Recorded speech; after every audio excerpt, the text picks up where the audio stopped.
Hi, I'm Kelli Fox, and here are my 6 people.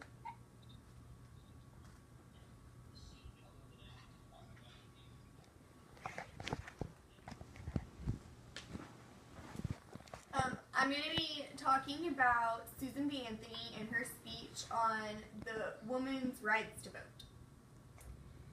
It was we, the people, not we, the white male citizens, nor yet we, the male citizens, but we, the whole people, who formed the Union. This was a quote from Susan B. Anthony's speech on women's rights to vote. It is a very powerful quote in my opinion, because during this time period, women were treated unequally and had no say in political matters. Susan B. Anthony helped pave this way for women and gained a political voice. Susan B. Anthony was a very important advocate for a women's suffrage movement, and I will further explain this through the description of her background, the actual speaking occasion and historical backdrop behind her famous speech, and how the message of allowing women the right to vote promoted the overall betterment of American society. I will begin by explaining Susan B. Anthony's background, followed by the speaking occasion and historical backdrop during the time period, and finally explaining the impact that her women's suffrage speech had on America. First, I'm going to explain some key features of how Susan B. Anthony became an historical icon. To explain the background of Susan B. Anthony, her early life consisted of traditional family values, and she developed a sense of justice as well as moral zeal, according to SusanBAnthonyHouse.org. She was born on February 15, 1820, in Adams, Massachusetts. Anthony grew up in a Quaker family with age-old traditions.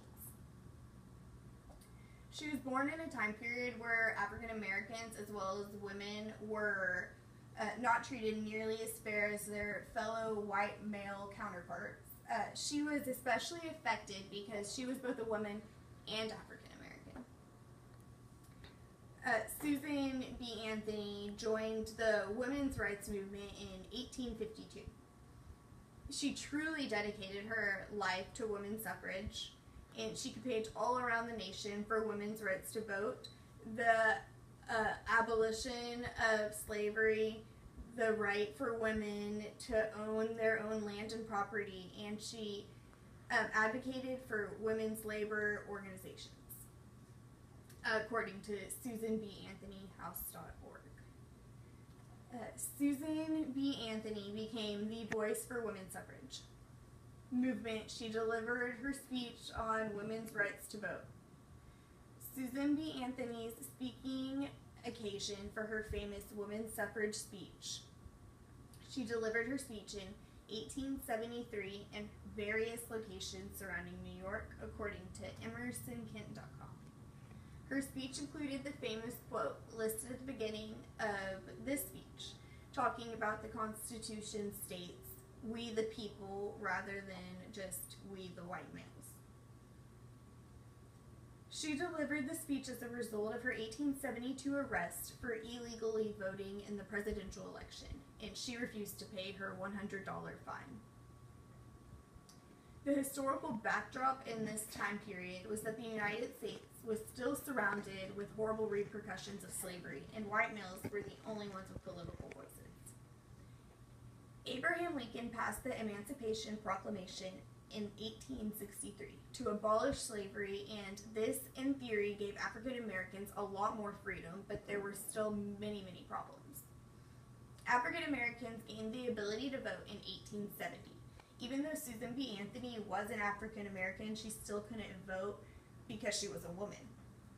It wasn't until 1920 when women gained the right to vote. Finally, the message portrayed from the women's suffrage speech continues to affect America to this day.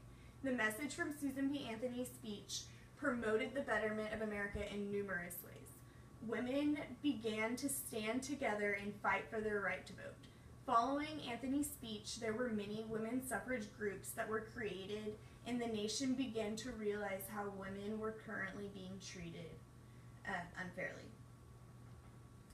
Other historical icons such as Elizabeth Cady Stanton, Alice Paul, and Ida B. Wells began to team up and gain a political voice. The ideas in Susan B. Anthony's speech can still be seen to this day. Our world is getting better, in my opinion, but the political system in America is still run by a majority of white males, although women may have the right to vote. Even though Hillary Clinton may not win, it is amazing to see the strides women have made in the presidential realm as well. In closing, I'd like to reiterate the importance of Susan B. Anthony and the women's suffrage movement through her speech in 1873. Susan B. Anthony was a very important historical figure and continues to be one to this day. She began to mold into this powerful woman that she became later in her life through her early background growing up in a Quaker family with traditional values. Following that, she gained momentum in the public atmosphere after delivering her women's suffrage speech when times were very tough for women in America. Finally, she pushed for the betterment of American society by making America realize that women were not treated as fairly as other citizens in the United States.